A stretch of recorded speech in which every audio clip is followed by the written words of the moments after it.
What's going on, everybody, and welcome to a brand new series we are starting on the channel for Manor Lords. This is a brand new medieval city building real-time war strategy game that just dropped on early access this morning. It is a highly anticipated game. If I'm not mistaken, it was, or still currently is, the most wishlisted game on Steam, and it's available for you to pick up right now.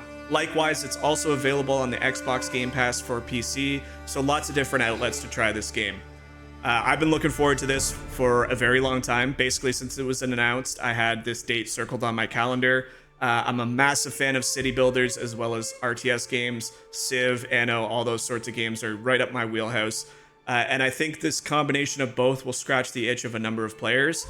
So looking forward to diving in. I will just say it is a very challenging game. There's a lot of mechanics to unpack and, some new management tools that we're not used to seeing.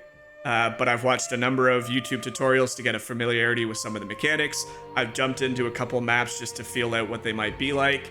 I'm ready to dive in, so without further delay, we'll go ahead and click New Game and set up our own leader as well as a coat of arms to go along with it. So for our leader's name, interesting choice there as a last name, but for us, we usually go with Mr. Webb, just our username. To keep it a little bit medieval, so to speak, we'll just throw in Vaughn right in the middle. I don't know why it tends to be a lot of Vaughns and Barons and that in those days. So Michael Von Webb is our name. In terms of a portrait, this has no impact on gameplay. So for me, looking at these, I spotted this guy's mustache right off the bat. That's a beautiful caterpillar livering on his upper lip. So we'll click that one. Looks like he's decked out in some military gear. I don't think we'll be focusing too much on our military to start. Depends on our resources as well, but that's our character, that's our name, coat of arms. There is so much more customization than I thought they were going to have in early access, so please take your time. You can have multiple symbols, you can rotate them, scale them, things like that. Lots of fun things.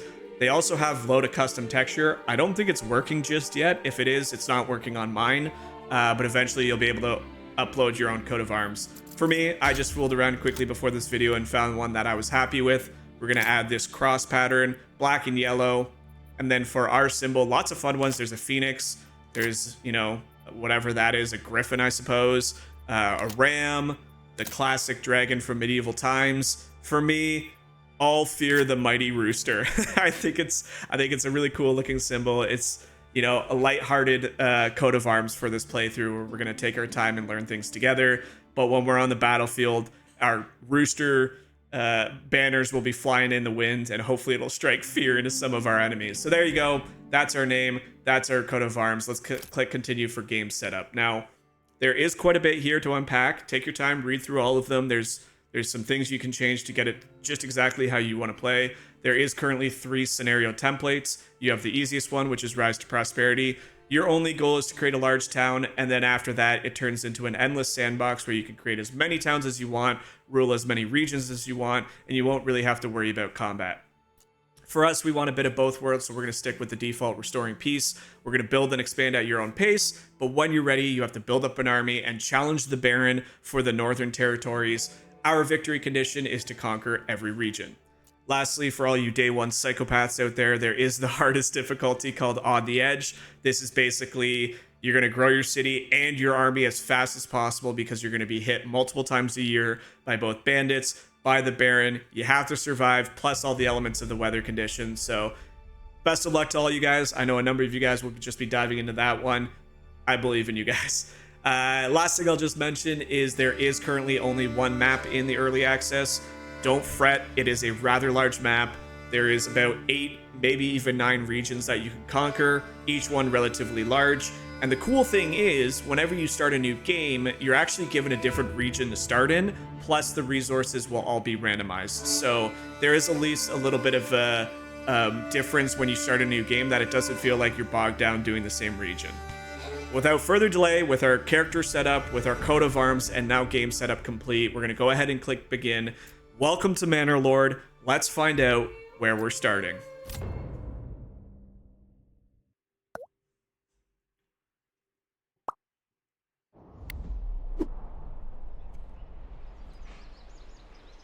And there you have it, ladies and gentlemen. Welcome to the beautiful landscape of Waldbrand. So this is where we're starting. You can see we have our little settlers camp here. Unfortunately, it is a homeless shelter, so all we have is tents. We have some people working around, some supplies, things like that. But we're actually going to click pause. These are your basic controls like every game. And we're going to discuss a few of the UI elements just so you guys can get a handle on what some of the mechanics are. So when we're building down the road or we're playing a little bit faster, I don't lose anybody to different game mechanics. So first things first, up in the top right corner here, you can see our character as well as treasury, influence, prosperity, things like that. That'll be more important later on, so I'm not going to touch too much on it just yet.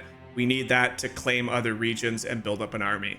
Second thing is we got our top nav bar here. You can see Waldbrand in the middle. All of our resources available to us on the right, so construction, food, fuel, and a nice breakdown of each one so you can kind of get an understanding of how much your settlement has of each resource.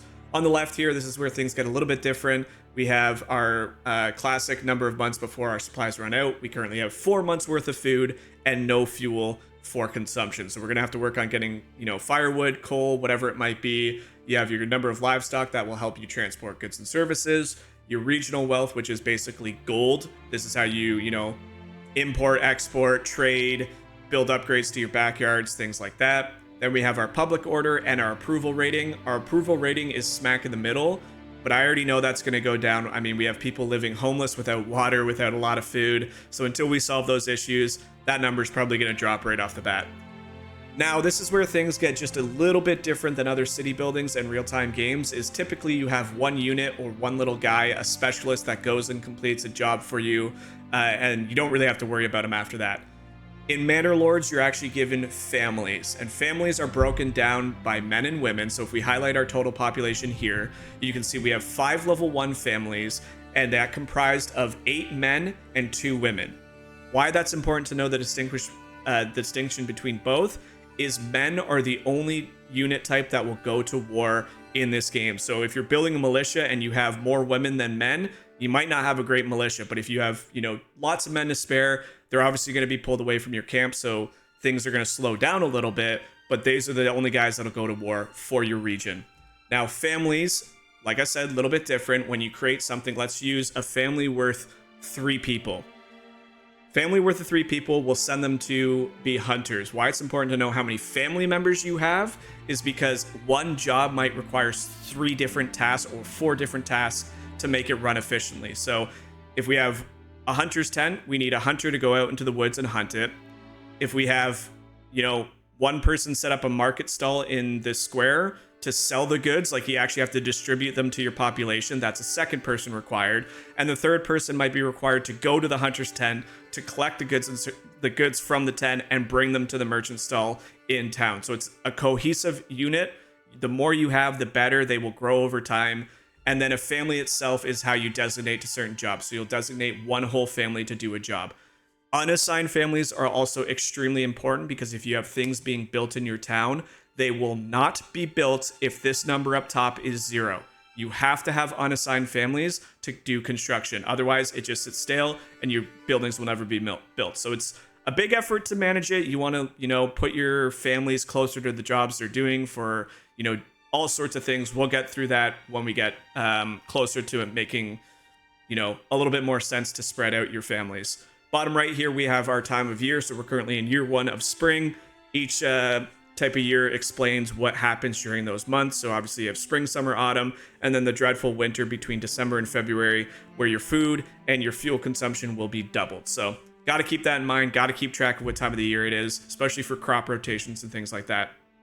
Lastly, the bottom here, you have your standard roads. They're free to place. They're dirt paths. Doesn't cost you a dime. You have all your building needs.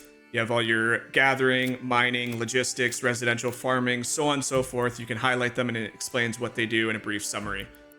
That's pretty much it in terms of UI elements, so I don't want to bore you guys anymore. Let's get into some gameplay. First things first, we have a brand new message here, so we'll just go ahead and read that.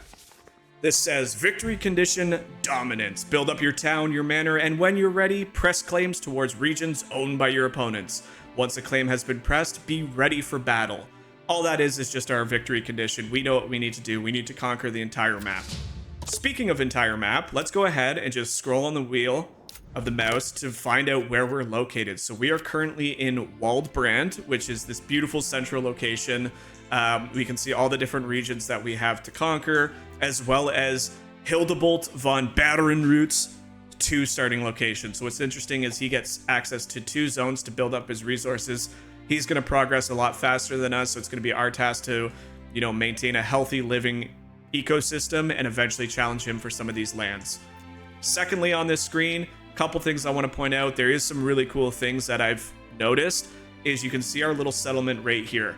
As you build on the map, it actually etches in your map identical layout to what you do. So we'll come back to this later as we start building things, but it's just really cool. Nice little feature.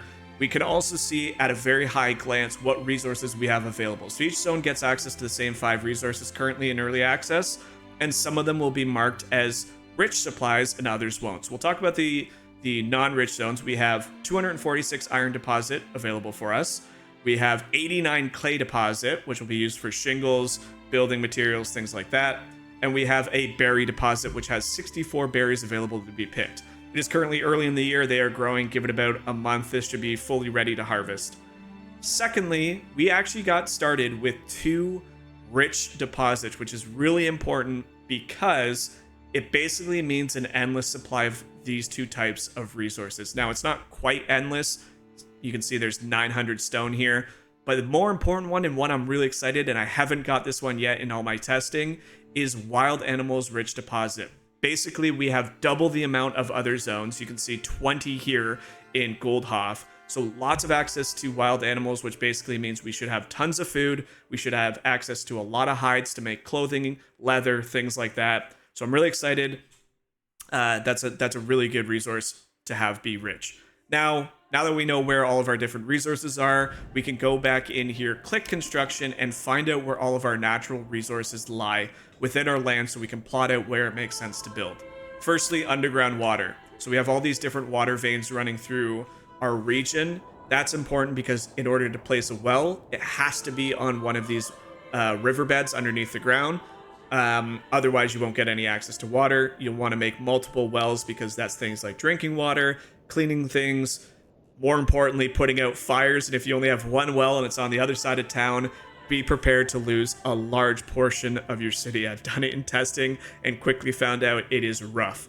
Secondly, we need to figure out where all of our fertile land is, if at all. So emmer fertility, that's things like wheat. We have one right in the middle here. We also have some down below and over in this little area here. We're also next door neighbors to an extremely fertile land. So that's something to keep in mind. Flax, doesn't look like our area has too much flax. Same with barley, so we might try and claim this territory later on and make it into our farming village. Rye, we actually have access to quite a bit of rye. This area is pretty fertile actually, which is kind of annoying because I was looking forward to maybe building a city there. But with all that in mind, I see one spot that doesn't have good land anywhere, and that's this middle part right on the King's Road.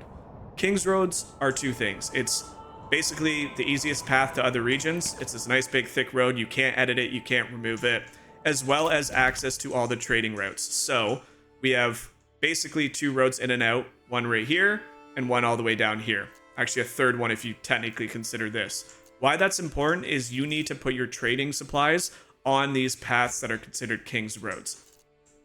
Kind of annoying that we're plotted right in the middle because we don't have direct access to all these trade points. But at least we know if we build our city somewhere here, we have a direct path out here where merchants will come, and we have a path down at the bottom. It also looks like we're hand-gifted a couple broken buildings, which aren't the worst, but it's a destroyed windmill and a granary. That's actually massive because this is a fertile piece of land. We don't need to spend our own timber now. We can just repair it, so to speak. And we're basically given 2 free buildings that are part of the farming thing. So I'm not sure why we got that, but we're going to have to figure out where we want to start all of our beautiful things. So I'm thinking right here, this is probably going to be a nice spot. What I'm thinking right off the bat is maybe a church as the focal point. We'll have some buildings down here, a nice central market square, and then we'll utilize all these rolling hills and different landscapes for more buildings in the future. So we need to figure out how to get everything from here over here.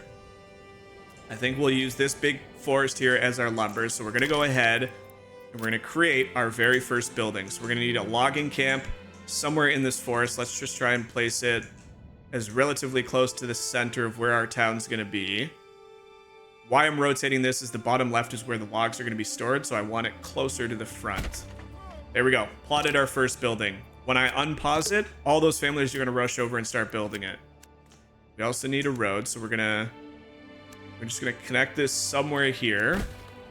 We also want to give these guys a road temporarily to get across and start building some of these things. So these won't stay long term.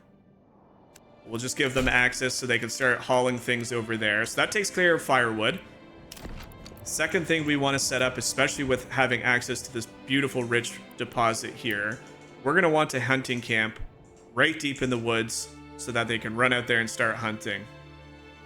Now, it's important to note not to build within the red zone. If you build something in the red zone, you actually have all of the animals will up and leave. They don't like building in their zones, and you'll lose this deposit. So it's important not to build in there, but you can build basically right outside of it.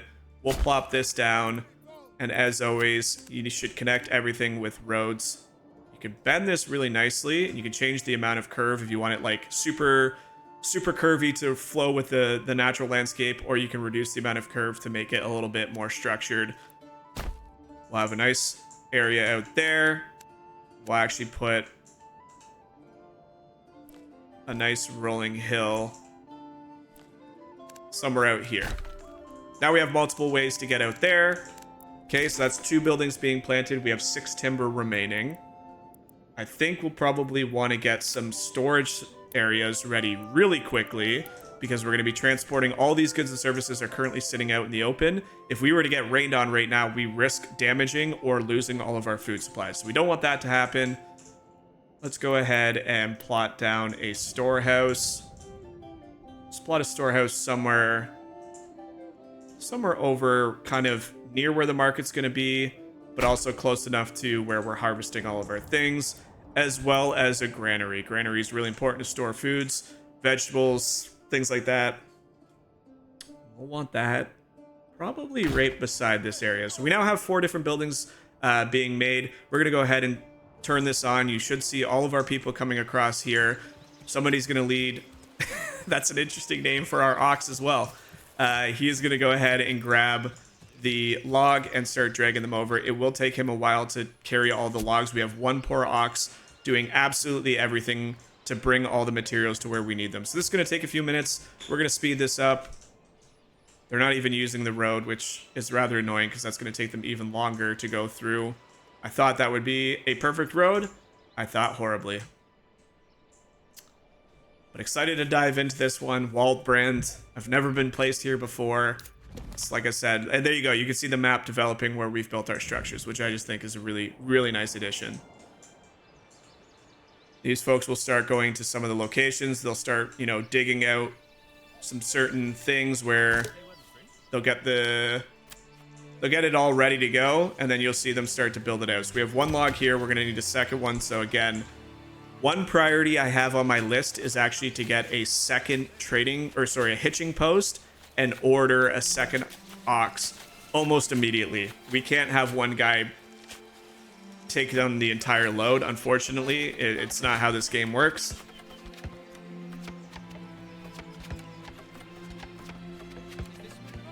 You can see them hard at work trying to get this logging camp ready. And here comes the ox with another piece of wood. He should bring that over here first. There he goes. We'll speed that up. We have a new message, so let's have a look. I have heard of your renown. I only seek to defend my rights and my honor against those who could wrong me. I hope you would not judge me by the rumors and slanders that some may spread about me. Signed and sealed by my own seal, Hildebald von Baronroot. So you can write back in the early access. There's not a lot of things you can actually send.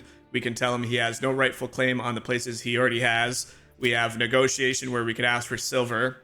Super early, he's not going to have silver. Or we can declare war on him, which we're not going to do, so we're going to let him be for now. We'll come back to this later on. Hopefully challenge him for some of these lands. And it did say that we had a hunting camp finish, so we got to remember where I placed that. There it is. We can go ahead, and because we have 5 families still doing construction, I'm actually going to go ahead and assign a entire family to the hunting camp. So right now we have Herman and our friend So wait, we have a person named Cunts and we have a ox named Cunts. Okay. Well, hunting camp is now underway. They're gonna make their way over here to start hunting. You can see all the different animals, a big, beautiful richness of deer. This is gonna be fun. This is gonna be really fun. Speed this back up. Here comes our boy, dropping it off like a good man that he is. Our family probably went back over to rest. A cool thing is, once you start building houses and move all of these supplies, these will just disappear. This will just become open land, so you don't have to worry about keeping it here or anything like that. We'll probably keep the road because this has access to our berry bush. Here comes another family to help with some construction. You can see them digging paths, clearing out the landscape to get ready for the lumber that is about to be delivered.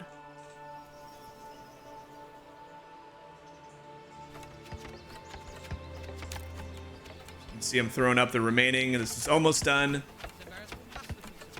And right away, our family is now requesting market stalls so they can sell their hard-earned materials. We're gonna go ahead and assign a logging camp family as well.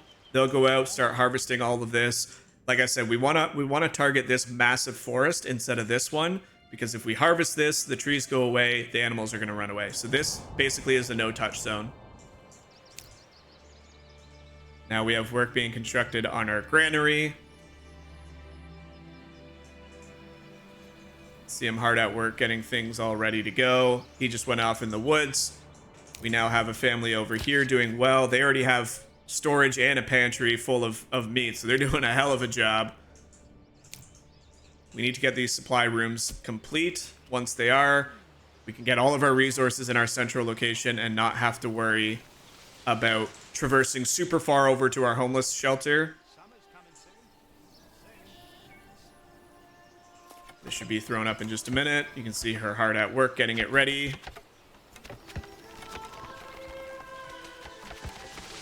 I love the animations in this game, utilizing Unreal Engine to an absolute perfection. I wish more games would gravitate towards this beautiful designed engine. It runs perfectly. I have no performance issues. Everything looks beautiful in this game. So both of these are almost complete, which is great. We're gonna have to build some houses fairly quickly. No storage left at the hunting camp. So, if that's the case, we're going to pull him off for now. That family did a wonderful job. These are both almost complete. So we now have a storehouse. I'm going to assign a family there. They're going to start getting all of the materials necessary for the storehouse and get them under a roof. So if rain comes in, they're not damaged. We need this to finish up. So I'm going to bump that to high priority. That's another really cool thing you can do, is you can change the priority of a building. So if you have multiple projects under wraps, you can be like, hey, I want this building at the highest priority, followed by this one at very high, and these 3 buildings over here can be set to low because I'm not in any rush to get them complete. So a lot of management in this game. We'll also throw a family into the granaries to start pulling our food from the homeless shelter over here. And now let's think about a couple things. So we have a shrine. Not quite sure what a shrine does. I think it might be completely cosmetic for the time being. Hey! We have a merchant. This is a global merchant that'll come visit your location from the trading post. He'll buy things, he'll sell things. Currently, we have no market square, so he's not going to like that very well. I just want to see how big the church is, because I would like it to be a focal point. I'd like to freeze me balls off. All right. Maybe we have the church down at this view. Maybe that's what I do. I think I'm going to make this like a nice little merchant square, but we got to start thinking about housing. Burgage plots are a very, very interesting part of this game. And I think we're going to have some houses right along the main straight here. We need 5 total. So we have 8 logs. So I'm just going to speed this up. Each Burgage plot costs 2. And I'll show you guys how the Burgage plots work in just a moment. It's a very, very cool system. You can see there's 1 log left there. The hitching post, once they grab the rest of this, I'll move the hitching post. You can actually move them for free. You just click on it and hit relocate. We're going to move that all the way down here when it's time. Second thing I want to build, we're going to need to start picking those berries. It's currently the season to do so. We don't want to miss that window and then get stuck.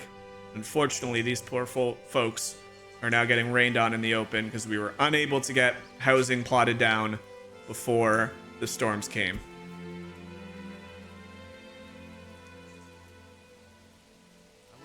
Just need that one piece of timber and we'll be good to go. You can see him hauling the wheelbarrow.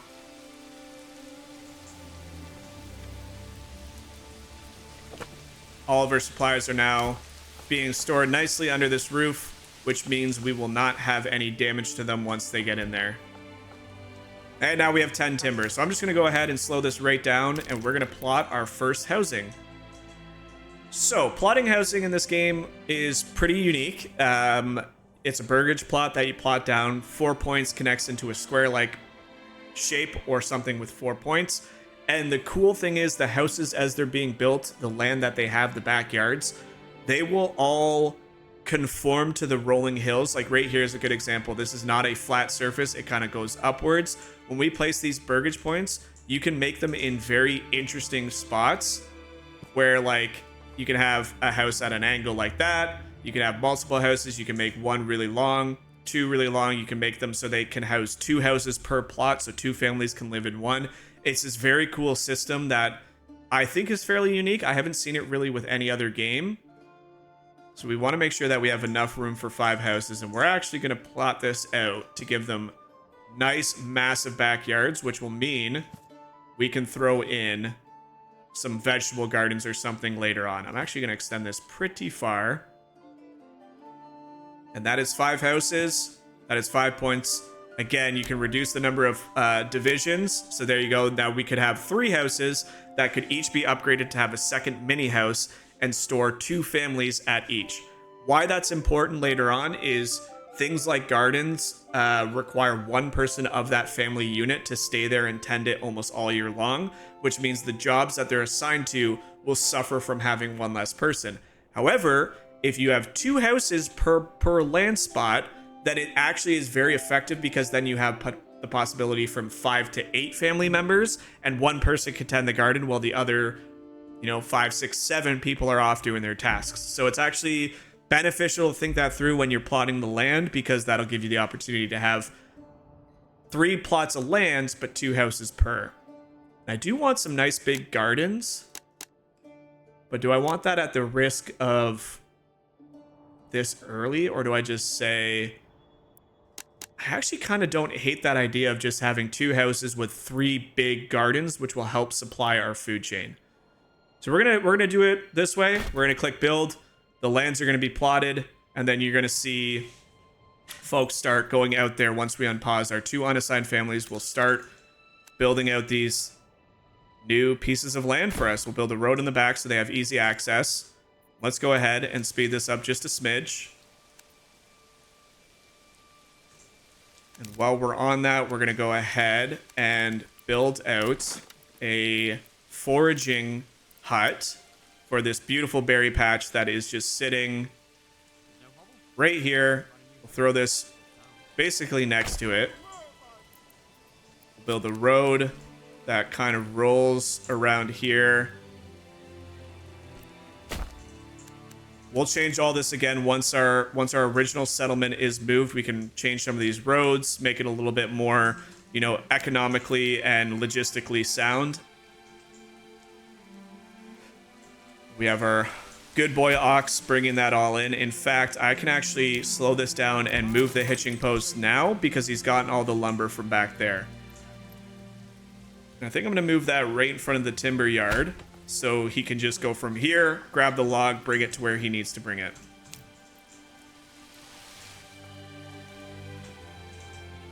Lots of merchants already on the map. That means this is going to be a very... In a way, this is a great spot. Like, yes, we're not on the edge where we have fast access, but all of the merchants are going to converse in Waldbrand, which means we should attract a number of people pretty quickly to come see our stuff. There is actually one more log, but that's okay. Oh, no, that's the hitching post log. And that little supply means we've gotten all the supplies. We did get a little bit wet, so we may have lost a handful. Again, not the end of the world. Let's speed this up so we can start seeing these cool little plots be built. Give these folks who are working extremely hard for us a roof over their heads during these crappy storms. Watch your head there.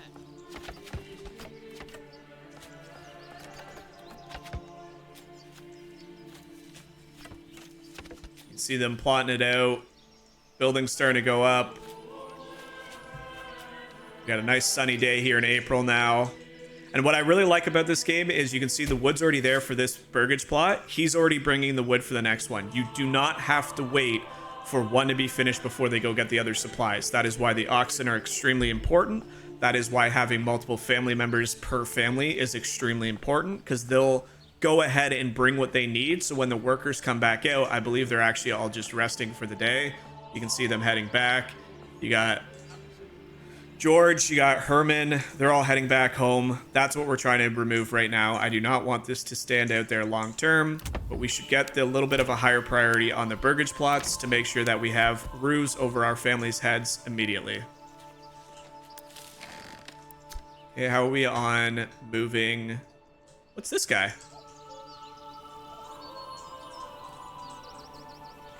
That's our little dude bringing a wheelbarrow full of his materials out over there. So working hard, you love to see that. He's bringing in all the supplies that we need.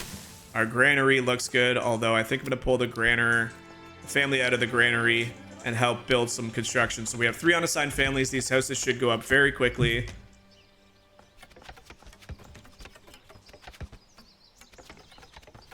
And just watch and observe the beautiful design of these houses in this beautifully designed video game. There we go. Construction finished. We have 1 Burgage plot. Now, what's important to know is we are only building 3, and we currently have 5 families to house. So the next step of our process, because we decided on bigger plots of land, is to actually click into here and click expand living space. This will double it, which means 2 family per slot. We'll go ahead and click that. Look at this big, beautiful backyards. What's cool is when they're built, you can assign a backyard, so you can have things like chicken coops,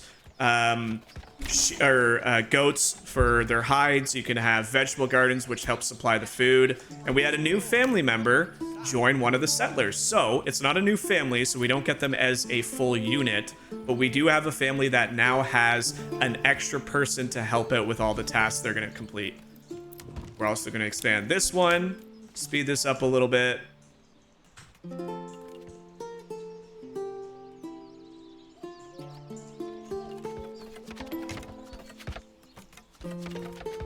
We're seeing our newly designed town really start to take shape here.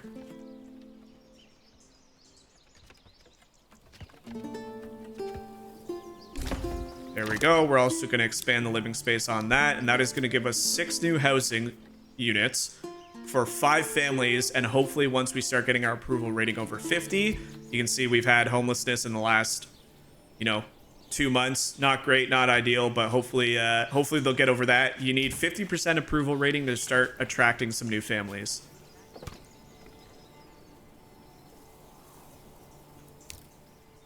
There we go. Let's have a look. I don't think this berry bush got done yet. It did not. So that's going to be the next part of our agenda.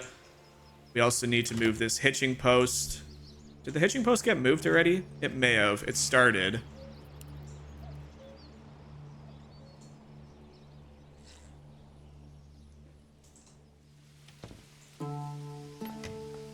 Once this is done, we're actually going to spend some gold immediately to get a vegetable garden in the back of this. That'll help with our food supply. We do not want to run out. That risks big risks in the winter. You don't even want to take a chance. There we go. Burgage plot upgrade complete. And just like that, we now have 2 families that can share this 1 piece of land. Look how cool that looks. Now, just like other city building games, other real-time strategies, you can upgrade your houses. We want Burgage plots level 2, which will attract more wealth. Currently, these level 1 ones aren't getting us any money in. They're not nice enough. They don't attract too much. In order to upgrade it, this is where it differs. You need to be able to meet all the requirements before you can pay to upgrade it. So things like they want water. Makes sense. We got to give these guys a well. They want a church. They also want these. This is where I think people misunderstand. It's not that they want a full stall, food stall, or clothing stall in the town. It's that they need those to be able to supply the family and keep that family fully functioning in their house to basically survive. Basic needs. So we got to have these stalls nearby in order to meet these needs. So we'll get back to that in just a minute. first things first, you come in here, we have this big, beautiful backyard. You can click on backyard extension, and there's a whole bunch of opportunities to choose from. Level 1s are things like vegetable garden, chicken coop, goat shed, or an apple orchard if you develop into that category on the skill tree. Level 2, you have things like bakery, armorer's workshop, etc. Now, the only thing to keep in mind is if you buy this right away, a level 2 one, that'll convert them into an artisan, and you lose the family as a worker. So we don't have to worry about that right now. Vegetable garden's not going to convert them. They're still going to be able to be used as normal workers. But like I mentioned, we need somebody from that family to attend the garden. So for 15 gold, we're going to create a backyard extension as a garden. And look how big and beautiful that is. They're going to be able to start planting all their crops. And it looks like this citizen right here is going to be the one. We actually have 2 people that are working on it. That's so cool. There we go. So now we should have just a basic supply of vegetables on a passive upkeep. We don't have to do really anything as long as they take care of it. Let's speed this up to try and finish the other Burgage plots. We now have 4 timbers. We're going to need some wood cutting here in a minute, but I think once these Burgage plots are done, hitching post is now done, so now he can be stored there, which is perfect. We're going to pull this citizen off here because we want lots of construction workers. I'm going to go into residential, and we're going to build these folks of our town a well. Now, we can probably put a well, again, if we're keeping an eye on fire and things like that, we probably want a well reasonably close to town. So I think we'll put it, I think we'll just plop it down like, trying to keep an eye on where I might be building things. Let's put a well just outside of town. Ooh, this is where I like, again, I want it close to where they can access it. You know what? Let's just put it right here. If we want to move it later, we can. You see them tilling the land, getting it all ready for seeds to plant. Very, very fun. These are still taking a long time for our families. The problem is I don't think they've all fully moved over. Okay, now it's saying they fully moved over, so that's good. Construction, so we have another one. So we now have 5 places where people can live. In order to get it, we will need to build more Burgage plots, which is perfectly fine. We'll do that here in just a sec, but we have some higher needs that we need to meet. Starting with a woodcutter's lodge. There is no possible way we'll get firewood without a plot to do that. So we'll line this up nice. We'll put it right beside the logging camp. We'll have a road. There we go. And I think we'll probably start putting somebody back into the hunting camp. We need this as the highest priority. We want to start picking these berries while the season is good for them to actually grow. We'll speed up the time, and hopefully we'll get some family members. These people are just conversing nicely. Hopefully they go off to work here soon. And I think, where does it make sense? Does it make sense to have, like, our market square right in the middle here? I think it does. So this now has a market stall location available for 19 market locations. So we're going to go ahead and click that. Now when our hunter and people feel like they have enough supply, they're going to go and open a shop so they can distribute those in town. You can see he's already setting it up. So if family owns a market stall, if you unassign them, the market will be lost and somebody else has to take it up. There you go. Look at this. Just on cue, we have our beautiful food stall. Awesome. Very, very cool. This should be just about complete. It's not even being targeted yet. A little weirded out by why that's not happening. Where are all of our families located? Is it like nighttime? It might be nighttime, actually, now that I think about it. Yep, here they all come out for their morning work. They're going to go build this foraging hut.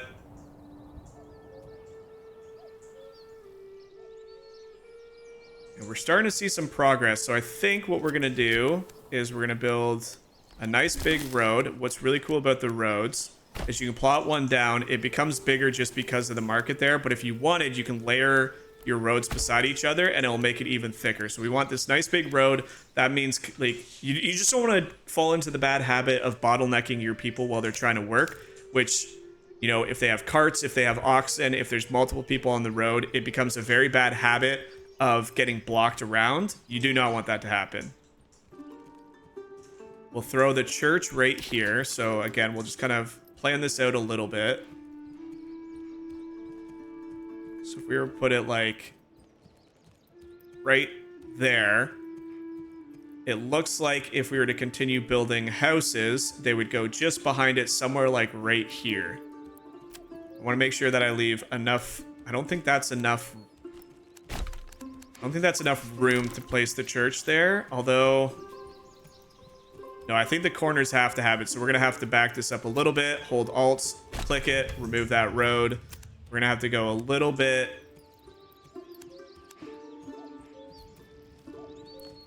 little curved road right there. That leaves enough room for the church, and now we can start building some more housing. Awesome. Feeling good about this so far. Lots and lots to continue to go off of. But we now have the homelessness problem figured out. We now have a forager hut, which we're going to assign a family to go start getting us some beautiful berries out of this patch. We have a hunter out there hard at work getting us food. And now we need to make sure that this lumber camp is at the highest of priorities. The well should be complete here in just a sec, so we can basically leave it after that. Now if we go back to these Burgage plots, we should see that a couple things are going to start getting, you know, pointed out. We have water access. It's going to take a minute for the game to update. We have a food stall. Perfect. The thing about the market is when you click the market and you highlight the food, it's going to highlight which houses have access to which things. So right now we're not supplying any fuel, any clothing. We have a little bit of meat and a little bit of bread. It's reached the first house. It still needs to reach the second house. So we need families to go over and grab it from the market stall. Once it turns green, that's when this will be checked off. There's so much management in this game, which I love. It makes it challenging. It makes it fun. We're going to want a granary over here, because right now they're having to go a long, long way without storing their food. So we're going to have to keep this in mind since our berry bush and our hunting patch are so far away from our town. We're going to need to make sure that we give them ample storage space so they do not run into any issues later on. We also need to figure out where we're going to plot some more housing. I feel like right along here might be cool. We could give them somewhat big backyards. That's going to be 18. I don't need that much, so let's slow it down just a bit. Wondering why that last house is kind of being weird. When I pull it there, it's trying to fit in 5 houses, but if I go there,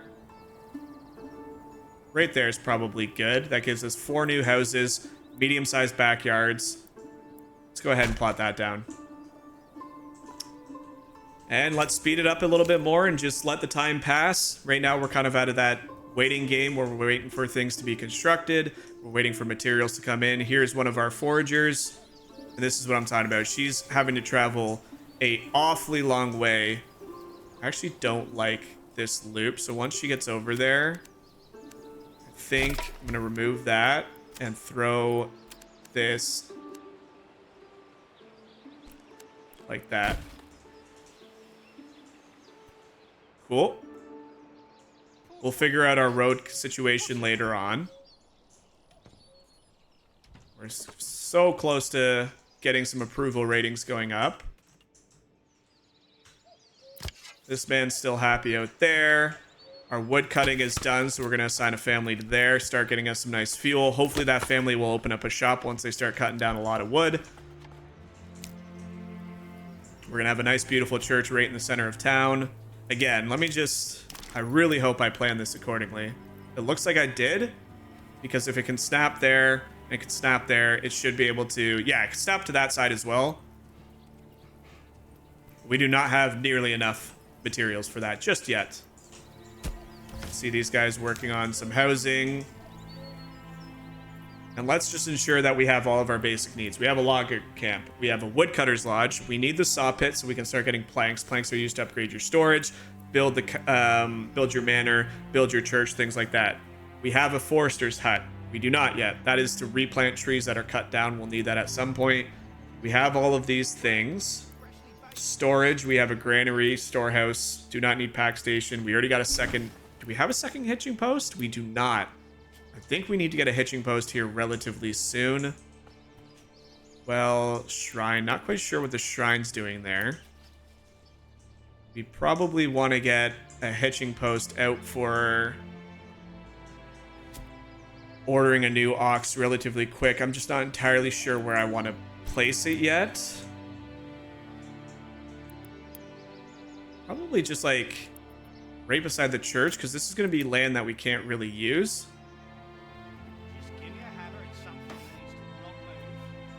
I'll think about that. I don't need it just yet. We will want to order it as soon as possible, but we're doing okay at the moment. Farm we'll deal with later. Industry we'll deal with later. Okay, we're in a pretty good spot right now. Like I said, it's just time that we start letting our elements start building themselves out. People suffer from disease, which may stop working. Access to herbs might speed up the recovery, while varied diet increased disease resistance. So we have some disease in the family, which means we run the risk of people dying off. That is not great. However, at our forger's hut, we could spend... We don't have planks yet, so... I hope that disease doesn't spread, or we risk losing family. Two stalls now, which is great. Our folks are starting to trade their local goods nicely. How much timber do we have? Our timberman is going pretty good right now. We don't have too much in way of firewood just yet, so we're gonna have to develop that out pretty quickly. Absolutely love this game. I think the elements, I think the design, so nice. She's doing a great job out there getting our berries good. She just has such a long way to travel. I think because we're gonna develop this out, we probably want to put a hitching post somewhere down here.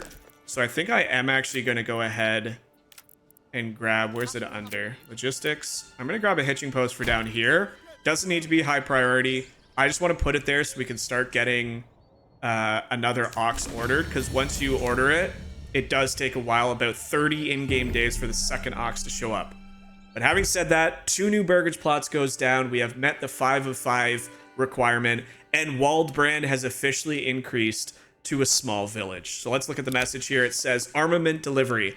A strong militia is paramount to the survival of any settlement. Luckily, a shipment of weapons has just arrived, and you will be now able to create your first militia banners to serve you and protect your people. However, we will need more weapons to equip all the people as the settlement grows, either by making them or importing them from other lands. So basically now, if we zoom out on our map, we should be able to see some bandit camps. Although it doesn't look like there's any on the map just yet, so we'll have to keep an eye out for that. But we can go to our army and we can now hire all of our men, not hire, tell them that, you know, we need you for war. We currently have 36 spears and shields available, but we only have 9 men. So 9 militia men won't stand up against everybody, so we're not even going to bother creating that militia just yet. But it's nice to know we have that option, and more importantly, when we click on Waldbrand, here is the specialization development tree. So we've already done our due diligence. We've gone ahead and looked at our map. We know that our hunting patch is going to be our strength. We also know that we have lots of stone. Another thing we know, and we can confirm this just by going here and clicking on our fertility, is we only really have one small patch of farmland that's going to work. We obviously have over here, but then you'd have to deforest this. You'd have to risk it. But it's an option at least. We have tons of rye. We're also neighboring Immenruth, which is extremely fertile. So if I'm planning far and ahead, I know it's not always wise to do that. Immenruth would be a spot that we look to target because of how fertile its lands are.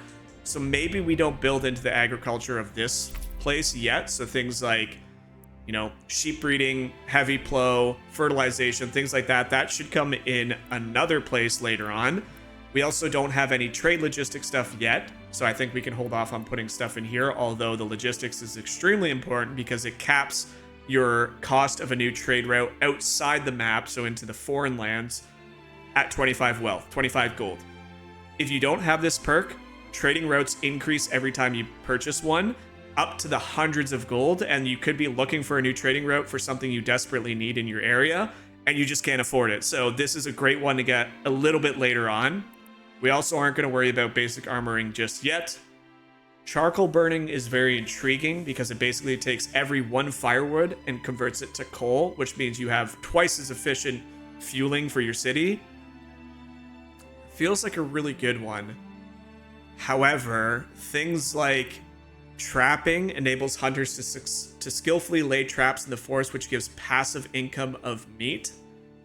I mean, we have that abundance of meat. That seems like just getting a passive amount. I think we're going to build into this advanced skinning, trapping. We'll have lots of leathers. We'll be able to make lots of clothes. So I think if I'm planning out this specific Waldbrand region, we're going to go into the leather working, and then we're going to go into things like charcoal, and we have lots of stone deposit. We have a rich stone deposit. So these two things I think will be very beneficial. For our first year, knock on wood, I'm not too worried about surviving winter. Food is always important. Let's enable the trapping perk. So now our hunters are skillful. They're going to go out into these woods. They're going to plant down some traps, and we're just passively going to get in meat every now and then, which is great. I think that's awesome. We have now hit 50% as we have market food variety, which is so good. We should be able to see all of our houses so far that have families living in them have food in them, which is great. They also have fuel, no clothing yet. That's still a little ways off. But where can we look to maybe pull somebody off of? We have so much timber. Well, not so much, but we have a lot of timber. I'm actually going to pull somebody off the logging camp, and we're going to send them to the foraging or the granary to start running out and grabbing some of these things. Because we have this poor family out here that is picking berries, but they have nobody to send them all the way down into town. It's important to note that these buildings, things like the hunting camp, the foraging camp, they'll stock up their generic storage, but they will never bring it into town to put into a bigger storage facility. That is up to the families who work at certain locations to go about, get them, put them in storage. These people will set up their own market stalls and replenish them, but if we have this market stall going way out here, it's way less sufficient than just going across town to the storehouse, grabbing it, and refilling. So, again, logistics. You can go even further and say this family, where are they currently working? Well, that's the family that's going way out. Doesn't make sense to have them go way out there. We can reassign them to work at the storehouse. So all they have to do when they wake up is walk across the beaten path, and bam, they're right at their job. So we don't have the luxury of a lot of families to do that just yet, but that is something you have to consider in this game, which I just think is really cool. We'll speed up the development of that hitching post. The houses can wait. She's going to go get some water. I actually think I probably should have moved this well into town. Although wells typically don't function directly in town. I really wish I left a little bit of room here for the well. It would have made it just slightly better. But I think, yeah, we'll definitely have to worry about putting a well somewhere closer in town once we have lots of people. Because they're all going to go out there. They're all going to gather up their water for their houses. We are sitting pretty right now. We have lots of food. Our forester and everything, they're cutting out fuel, log storage.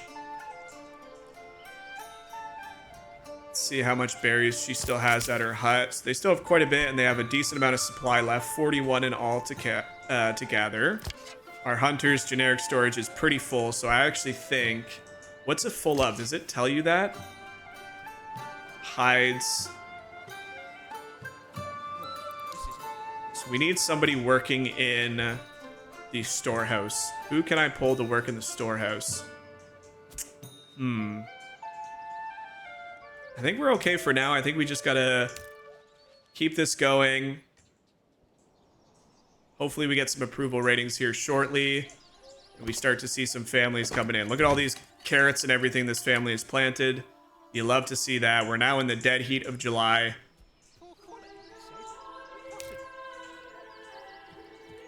We're going to pull this folk off, and we're going to send them to the storehouse so they can go get the hides from our hunter, because right now that supply is hurting a little bit.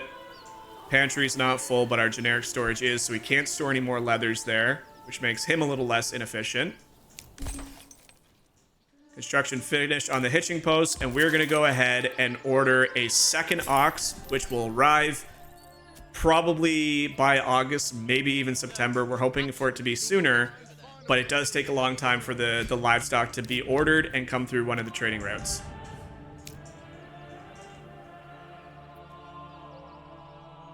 So unfortunately, we still have that homelessness stuck there for previous, so unfortunately it does last a long time, but we have crept back into 50%. The Burgage plots are going up.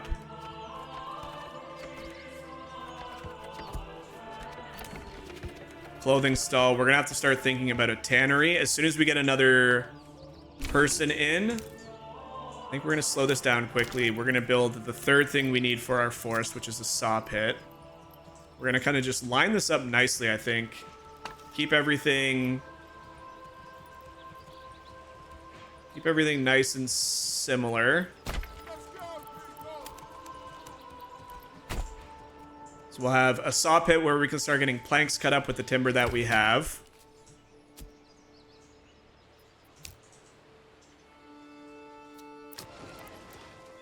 Looks like our food's still being distributed nicely. Clothing is still an issue, but we do have leathers.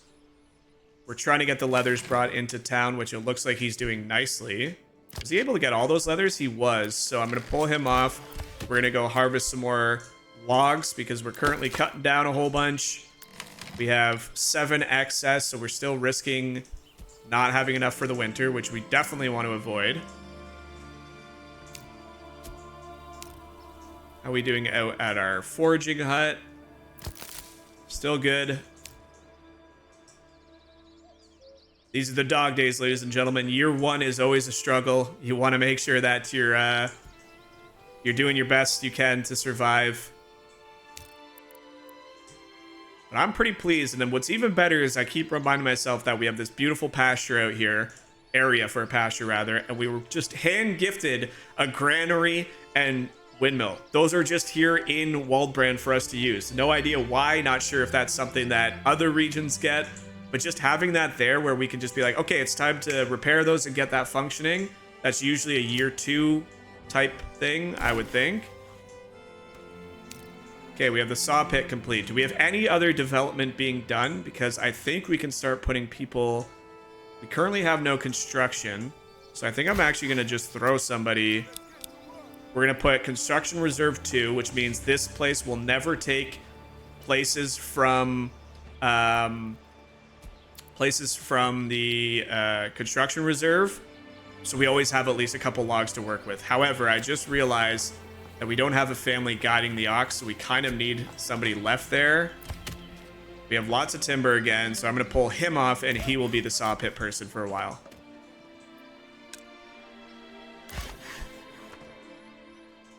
And I'm hoping in the next couple minutes we should see a family join. We have lots of open houses for them. It's just a matter of attracting them to our little settlement. Right now, I'm very happy with how we've started. Waldbrand's looking pretty good. You can kind of get the vision. Once we have a big, beautiful church in the middle, that'll be super helpful. We have now transitioned to August. We have 15 family members. We just need that extra family here. But they are... The hardest part right now is we just have homelessness still on the docket, and they're not forgetting that. So hopefully we can convince them otherwise here shortly. How are we doing on food and hide? I mean, the folks are happy. We gotta keep the approval rating in a month up high. You can see them hustle and bustling. Lots of food still. 19 months of food, so yeah, we're really good for food at the moment. We just need to turn some of this timber into firewood, and then likewise change that that timber into planks that we can use for other buildings. But I think we're getting pretty close to wrapping up this first part. I was hoping we grab another family so I can show you guys that here shortly. Let this play out.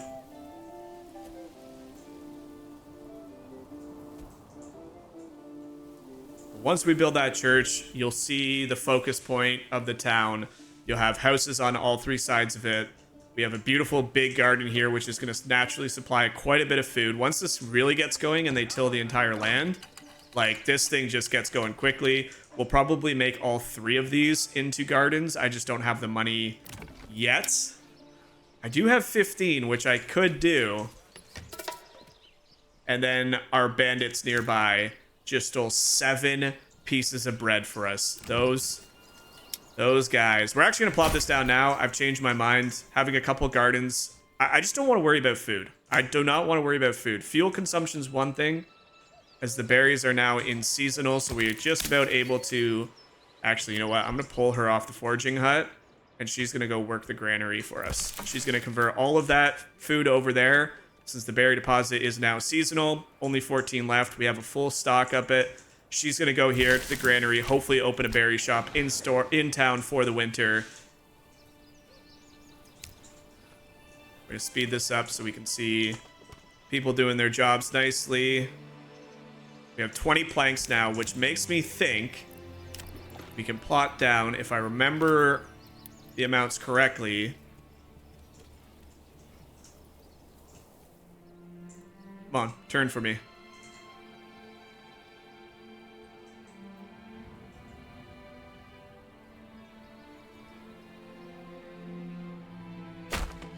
There we go, ladies and gentlemen. We have our brand new church right in the middle of town.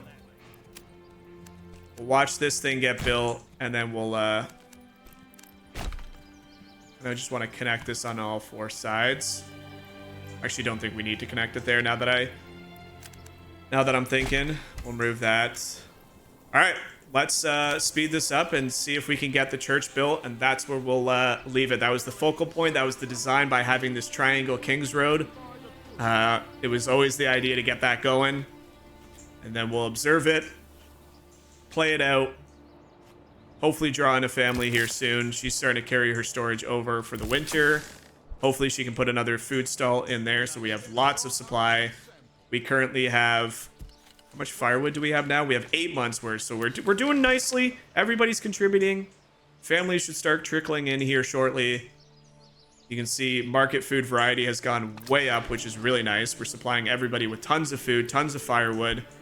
Next episode, we'll focus on building a tannery to get all these leathers sorted for the summer.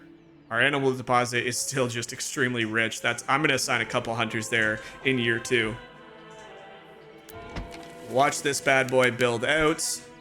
In fact, I'll probably rip off this guy. We'll probably pull off. Do we have anybody else? We don't. We need a family to join us pretty quickly here. Otherwise, this is going to be a long winter. I'm hopeful that these... Do we want these 2 trees to stay there? I feel like they kind of are weird if they're right in front of the church. We'll see how it looks once it's built, but I might have to pull down these trees. From this side, it's going to be beautiful. I almost wish the tree was just a little off center so you could see the road. You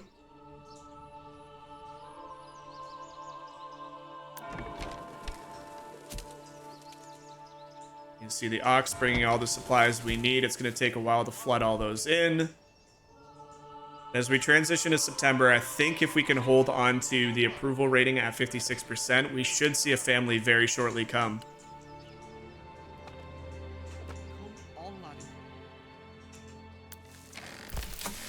I'm hopeful this family sets up a berry shop once they're ready.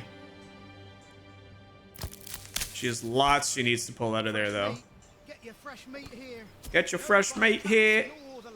How much fuel do we have? We have 33 firewood.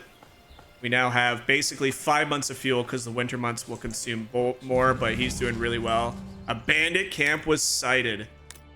There we go. We now have our first bandit camp. They're down below us there. We have 2, actually.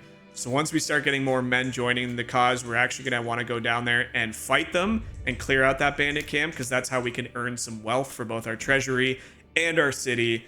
We want to do that before the Baron gets there first, because we already know he has two massive regions. We don't want to give him any more fuel. And just like that, it looks like they actually cleared out that tree. And if those two little trees stay, I'm actually not too upset with that. New mercenaries available. We're now into September, and just as I expected, because we were able to maintain an approval rating as the month switched over, we have a new family move in. They're going to settle here in the Burgage plot, I believe. And just like that, we have another worker, which is huge, because now we can send one into the storehouse and hopefully get them to open up another shop, which is going to get us ever so close to having these checked off to upgrade to level 2. So the last order of business is just getting these families to build up the church. And then I think at the beginning of next episode, we'll make sure that all of these families are assigned at their appropriate station. These guys make sense to sign over here. These guys make sense to assign over here. We'll have to do a little bit of flipping around, I'm sure, but pouring rain here again in September, so miserable weather as we're trying to get our church established. I just want to see this construct before we wrap up this first video. Walled brand is taking shape. You can see another thing as we enter the fall. Look how beautiful this game is. All of the rich colors of the fall for miles and miles. The grass is starting to die out. Just such a sensationally designed game. I'm just... For early access, I know there's not a ton of things, especially when you go into development. There's so many locked in early access things. They're going to add that, guys. Like, please do not worry about that. If you're not a fan of early access games, I would much rather you wait to pick this up than just buy it and bash the game for not being complete. You have to understand it's a work in progress, but I'm just overly pleased with how it runs. Visually, it looks amazing. I like all the mechanics so far. It is challenging, and I can't wait to see what else they're going to bring into the game. Look at that. We are so close to having our church complete. We're waiting for one more deposit of stone.